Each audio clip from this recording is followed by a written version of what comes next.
The big ships came from space like silver birds. They moved slowly across Earth's sky, blocking out the sun in some places. People all over the world stopped what they were doing to look up and watch. Admiral Miho Kim stood in the meeting room deep under the ground in Seoul.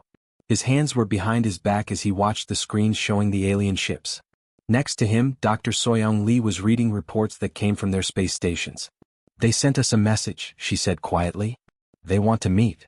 "What do they want?" Miho asked. "They say they come in peace. They want to help us become a better people." Miho did not like the sound of that.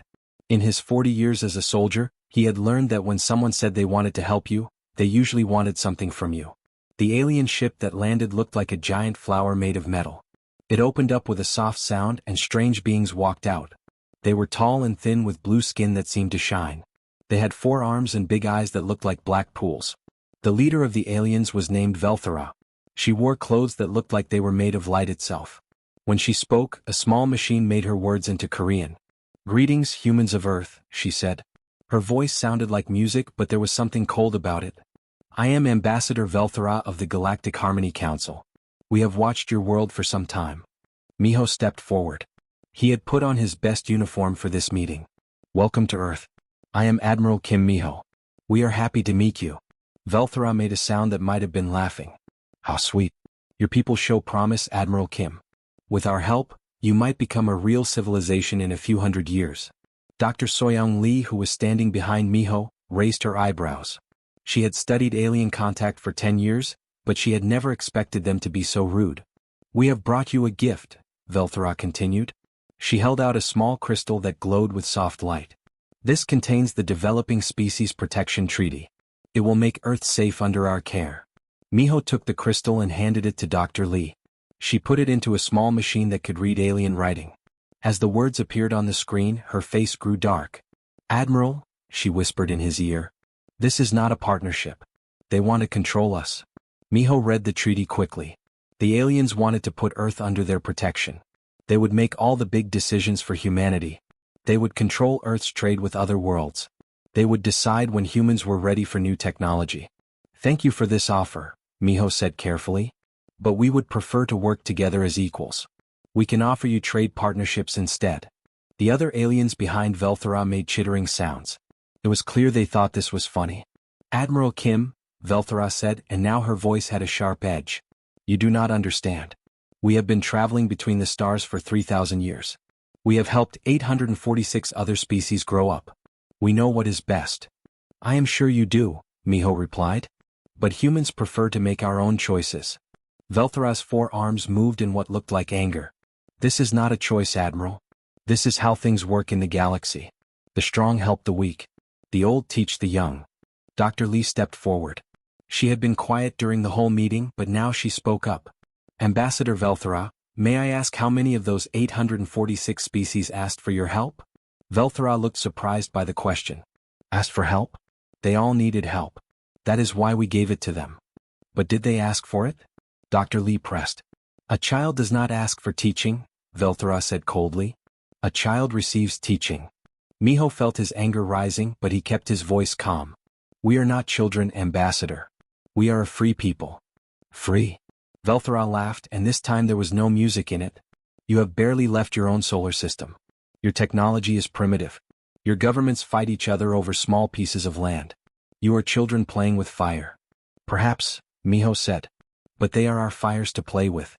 Velthara stared at him for a long moment. Then she turned to her followers and said something in their own language. The small machines did not translate it, but the tone was clear. She was giving orders. "Very well," she said, turning back to the humans. "We will give you time to think about our generous offer. In the meantime, we will establish monitoring stations around your solar system. For your own safety, of course." "That will not be necessary," Miho said quickly. "It is already decided," Velthara replied. "We launch them tomorrow." After the aliens left, Miho and Dr. Lee sat in the quiet meeting room. The screen still showed the alien ships in the sky above Earth. "They think we are stupid," Dr. Lee said. "Yes," Miho agreed. "That might be useful." "What do you mean?" Miho smiled for the first time that day. "If they think we are children, they will not expect us to act like adults." Dr. Lee understood. She had spent years studying human history.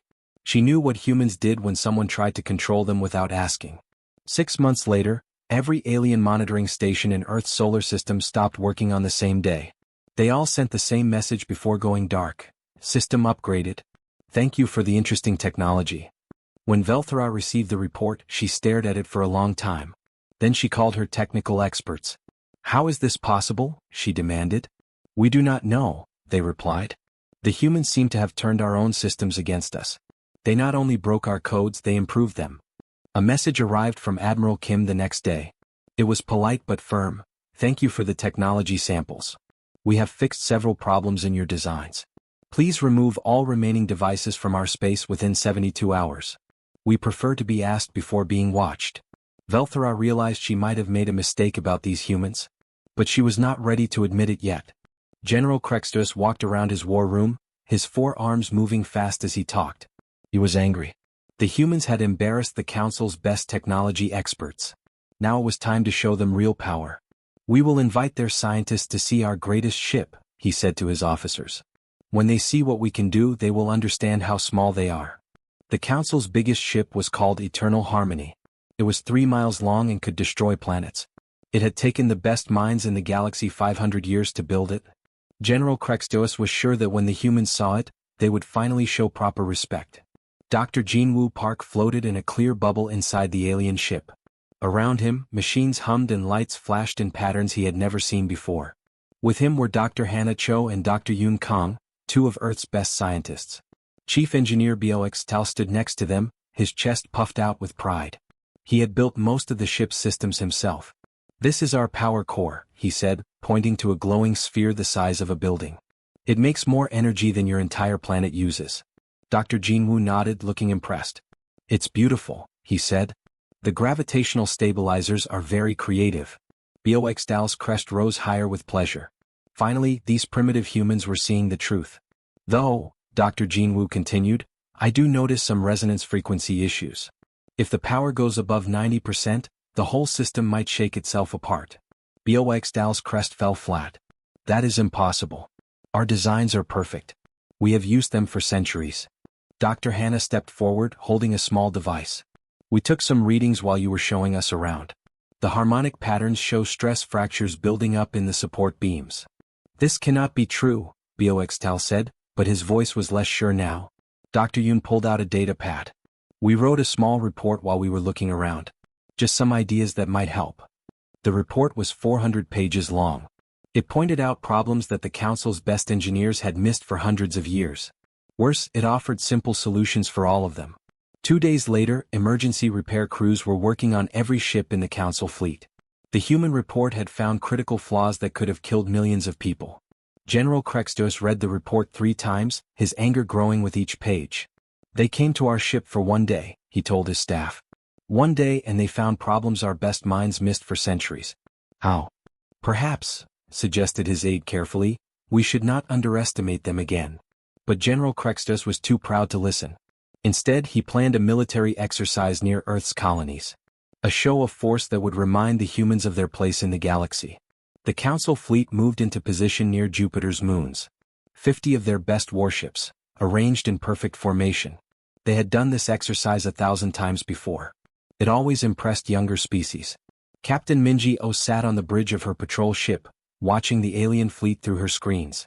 She was supposed to stay back and observe, but the aliens had forgotten to encrypt their communications. Interesting formation, she said into her radio, knowing the aliens could hear her. Though Formation Delta 7 has a big blind spot on the right side. Any enemy could just fly around and attack from there. General Krextus heard this on his command ship. Impossible, he muttered. That formation has never been defeated. Captain Minji continued her commentary like she was watching a sports game. Oh, and the lead ship's energy readings look wrong. The reactor is running too hot. They should check their cooling systems before something explodes. Other human ships joined in. The third line is too close together. If one ship has to stop quickly, they'll all crash into each other. Their shields are overlapping wrong. They're actually making each other weaker. General Krextos tried to ignore the humans, but their words made him nervous. He ordered his ships to change formation, but this only made things worse. His carefully planned exercise turned into chaos as ships tried to avoid the problems the humans had pointed out. The disaster came when 3 council ships crashed into each other while trying to fix their formation. No one was killed, but the embarrassment was complete. The exercise ended early, and General Krextoas spent the next month explaining to his superiors how humans had ruined a perfect military demonstration. But the worst was yet to come. Human merchants had started showing up at council trading stations. They sold things that were better and cheaper than anything the council had ever seen. Merchant Captain Dian Kim landed her small ship at Trading Station Gamma 7. She carried medicine that worked better than council drugs, computers that were faster than council systems, and food that tasted better than anything grown on alien worlds. The station manager, a being called Zurval, watched his customers leave his expensive shops to buy from the human woman. Her prices were half of his, but her goods were twice as good. "How is this possible?" he asked her one day. "Your people just learned to travel between stars. We have been trading for thousands of years." Captain Dian smiled and shrugged. "We like to make things better. It's fun for us." "Fun?" Zurval could not understand. "You revolutionize entire industries for fun?" "Why not?" she replied. "If something can be improved, why not improve it?" Within 6 months, human traders were causing problems across 17 different markets. Council businesses that had been successful for centuries were suddenly losing customers. Economic reports showed that humans were changing everything they touched. Senior Counselor W. Elthara read the reports with growing horror. The humans were not just embarrassing them anymore. They were breaking their entire way of life, and they were doing it by accident. "They don't even know what they're doing," she told her advisors. "They're just being human." The council had ruled the galaxy for 3,000 years by being better than everyone else. But what happened when someone came along who was naturally better at everything? General Krextis had his answer. "You got very, very worried." Senior Counselor W. Elthara sat in her giant chair, high above the council chamber. The room was carved from a single asteroid and made to look scary and important. For 3,000 years, it had made new species feel small and afraid. Today it would teach the humans their proper place. "The Earth species will face judgment," she announced. Her voice echoed through the huge chamber. "They will show us they understand galactic law and order." Below her, Dr. Teho Lim stood at a small table. He looked very calm for someone who was about to face the most complex legal test in the galaxy. He carried only one briefcase and wore a simple black suit. Behind him in the watching area sat Dr. Subin Kim. She was Earth's best legal expert, but today she was just observing. Dr. Teho had asked to handle this alone. The test chamber was filled with screens showing thousands of pages of rules and laws. The council had spent centuries making their legal system as confusing as possible. New species usually took decades to understand even the basics. "You have 1 day," W. Elthara said with satisfaction. "You must show us you understand Council Law Code 1 through 847. You must explain how Earth will follow the galactic commerce regulations. You must prove your species can handle the responsibilities of civilization." She expected the human to beg for more time. She expected fear and confusion. Instead, Dr. Teho opened his briefcase and took out a single data pad. "May I begin?" he asked politely. W. Elthara waved one of her 4 arms. "Proceed." What happened next would be talked about in the council for centuries. Dr. Teho read for 20 minutes. Then he started talking. His voice was calm and clear as he pointed out problems with the council's laws. "Council Law Code 23 says all species must follow trade regulations," he said. "But Council Law Code 156 says trade regulations don't apply to council members. This creates an unfair advantage." W. Elthara shifted in her chair. "That was a small problem easily explained. Council Law Code 445 requires new species to pay protection fees," Dr. Teho continued. "But your own Charter of Rights says no species can be forced to pay for protection they didn't ask for." Now other council members were whispering to each other. This was getting uncomfortable. Dr. Teho kept going. "Section 12 of the Military Code says the council can only use force in self-defense. But Section 78 of the same code says you can attack any species that refuses to join the council. These 2 rules contradict each other completely." The whispers grew louder. W. Elthara's skin started turning the pale blue color that meant stress. "In fact," Dr. Teho said, looking up from his data pad, "I found 12,847 internal contradictions in your legal system. Most of them make it impossible to follow one law without breaking another." The chamber fell silent except for the humming of computers trying to check his math. "Furthermore," he continued, 67% of your regulations violate your own constitutional principles. For example, you say all species are equal, but your laws give council founder species special privileges that others can never earn. Counselor Blyx Tao from the engineering division stood up. This is ridiculous. Our laws have worked for thousands of years. Dr. Tejo smiled. Have they? Or have species simply been too afraid to point out the problems? He touched his data pad, and new information appeared on all the screens around the chamber. I've also prepared a list of formal complaints, he said. Earth is filing charges against the Council for treaty violations, unlawful surveillance, breach of diplomatic immunity, and using contradictory laws to trap species in unfair agreements. Wlthra's skin was now completely pale blue. You cannot do this. Actually I can, Dr. Tejo replied.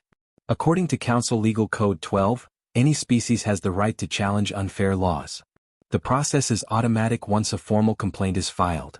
Alarms started sounding throughout the chamber.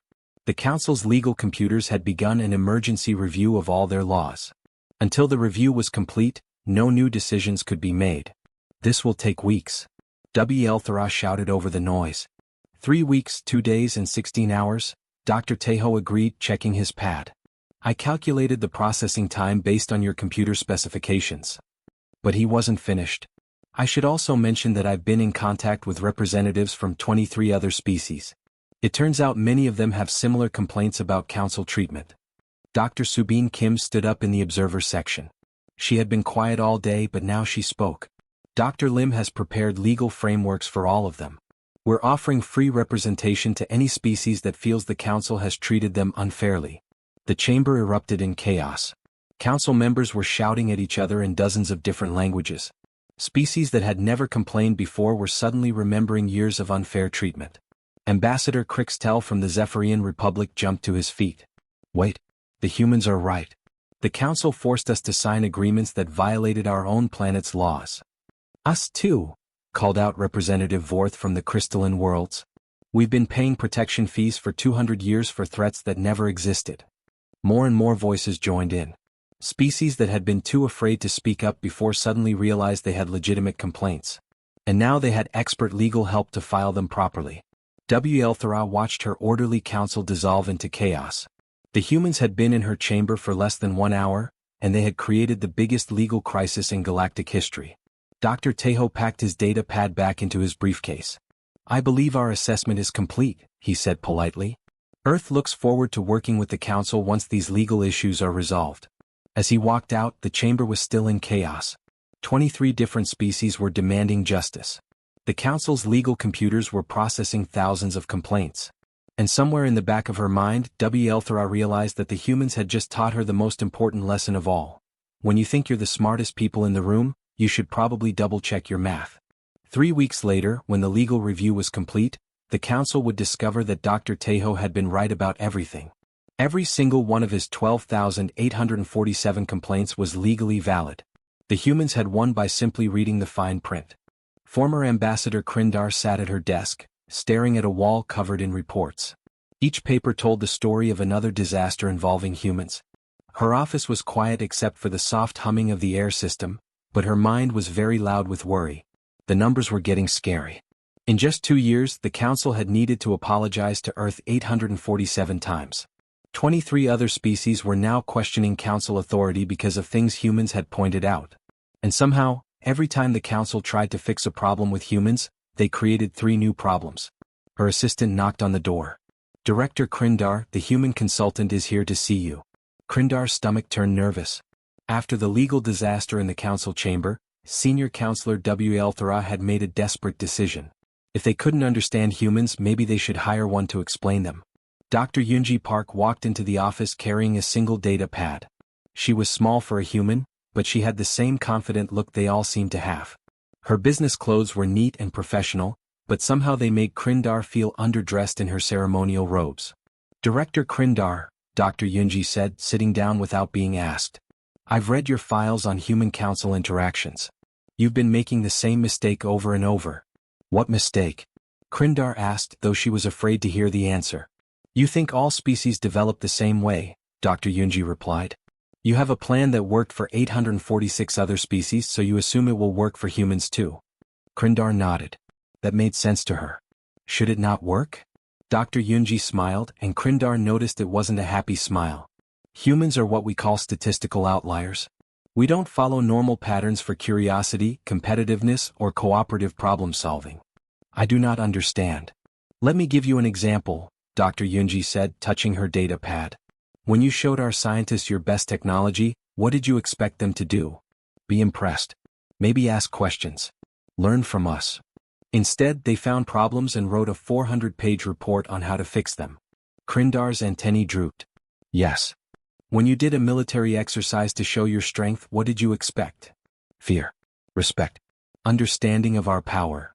Instead, our ship captains gave you tactical advice during the exercise and pointed out weaknesses in your formations. Krindar felt sick. Yes. Dr. Yunji leaned forward. Do you see the pattern? Every time you try to show humans that you're superior, we try to help you become better. It's not that we don't respect you. It's that we see problems and we automatically want to fix them. But why? Krindar asked. Why can you not just accept things as they are? Because that's not how human minds work, Dr. Yunji explained. When we see something broken, we have to try to fix it. When we see something that could be improved, we have to try to improve it. We can't help ourselves. Krindar thought about this for a long moment. So when we try to control you, we see a system that needs improvement and we start trying to fix it, Dr. Yunji finished. We don't mean to cause problems. We're just being human. What do you recommend? Krindar asked quietly. A dedicated department, Dr. Yunji said immediately. Staff trained specifically in human psychology and culture. Protocols designed to work with human nature instead of against it. That would be very expensive. Dr. Yunji shrugged. How much did the legal crisis cost you? How much are you losing in trade disputes?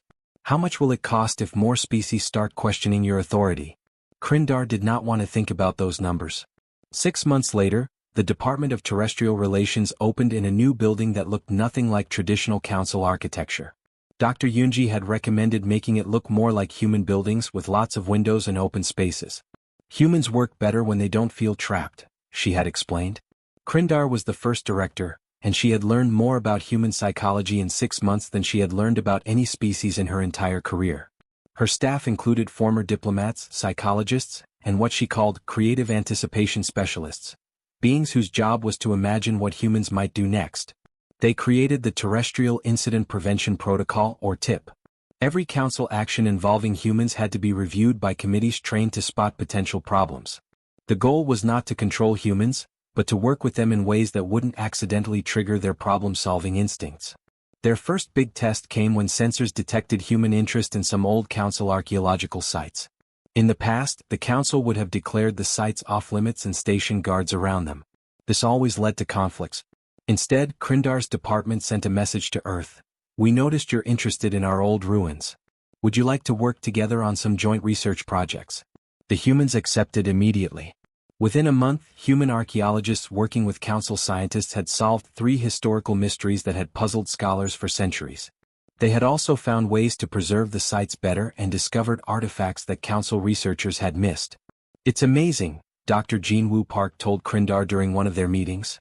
When you invite us to help instead of telling us to stay away, everything works so much better. Krindar's antennae rose with something that might have been hope. For the first time in 2 years, a human interaction had gone well. No disasters, no legal challenges, no accidental improvements that embarrassed council experts. Just cooperation.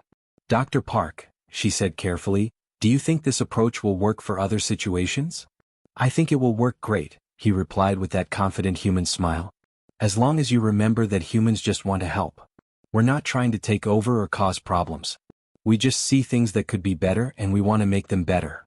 Krindar made a note in her files. Humans help by nature. Work with this, not against it. It was the beginning of a whole new way of thinking about Earth. Director Krindar sat in her office, looking out the window at the busy streets below. 3 years had passed since the Department of Terrestrial Relations opened, and the view outside told the whole story. Council beings and humans walked together, talking and laughing. Human children played with alien kids in the parks. Food trucks from Earth sold kimchi and bulgogi next to traditional council delicacies. Her assistant knocked on the door. Director, it's time for your annual report to the council. Krindar picked up her data pad and walked to the communication center. The Department of Terrestrial Relations now had 15,000 employees working on 200 different worlds. It had the biggest budget of any council department, and everyone agreed it was worth every credit. Senior Counselor W.L. Thera, Krindar began as the hologram appeared, I am happy to report another successful year of human council relations. W.L. Thera's skin was its normal healthy color now, not the stressed blue it had been 3 years ago. Any major incidents? Only positive ones, Krindar replied, smiling. This year humans accidentally solved 3 major trade disputes we didn't even know we had. She touched her pad, bringing up the first report. Captain Si-Hoon Lee was delivering supplies to Mining Station 7 when he noticed the workers looked tired. He asked some questions and discovered that 2 different species had been arguing about work schedules for 50 years. Captain Lee suggested a rotation system that made everyone happy.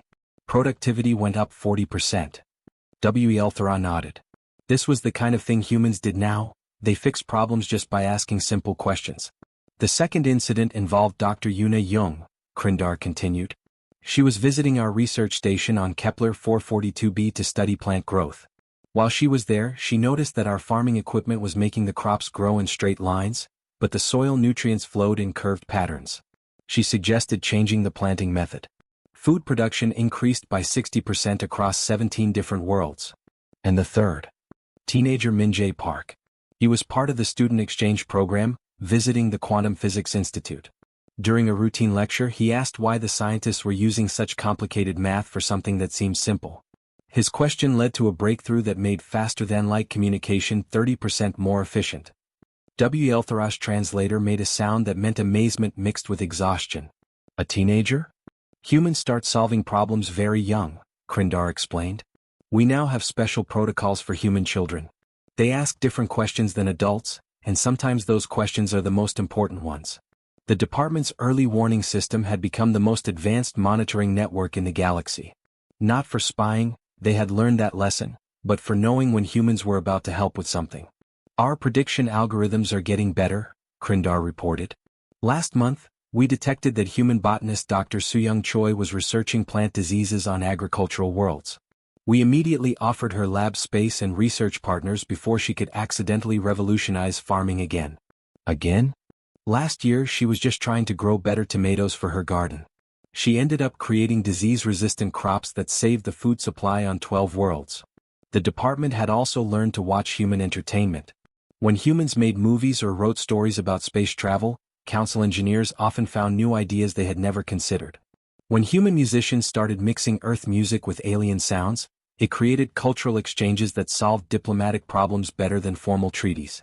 The Zarkan Empire situation was particularly interesting, Krindar continued. They had been hostile to the council for 200 years. Then human chef Donghyun Kim started a food truck near their embassy. He learned to make their traditional dishes and mix them with Korean flavors. What happened? The Zarkan ambassador started eating lunch at the food truck every day. Chef Kim taught him to make kimchi. The ambassador taught him traditional Zarkan cooking. Within 6 months they were best friends. The ambassador is now negotiating a peace treaty with the council, and the first item on the agenda is establishing cultural exchange programs. W.L. Thera was quiet for a moment. A food truck ended a 200-year conflict? Humans call it barbecue diplomacy, Krindar replied. They believe that people who eat together cannot stay enemies for long.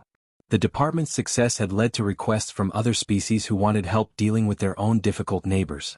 The principles that worked with humans, cooperation instead of control, invitation instead of intimidation, were being used throughout the galaxy. Our newest challenge, Krindar continued, is the intern program. Human university students are working in council offices across the galaxy. Last week, intern Gina Bay revolutionized our entire educational system by asking, "But why?" 17 times during a physics demonstration. What did she discover? That we have been teaching physics backwards for 3,000 years. We start with complex theories and work down to simple applications. Humans learn better by starting with simple things and building up to complex ones. It turns out most species learn the same way, but no one had ever thought to ask. Krindar concluded her report with the department's motto, suggested by human intern Do Hyun Yu, expect the unexpected, then expect something weirder. The Department of Terrestrial Relations recommends continued vigilance, unlimited funding, and perhaps most importantly, never again assuming we understand what humans will do next, she finished. Outside her window, she watched a group of human children teaching alien friends how to play soccer.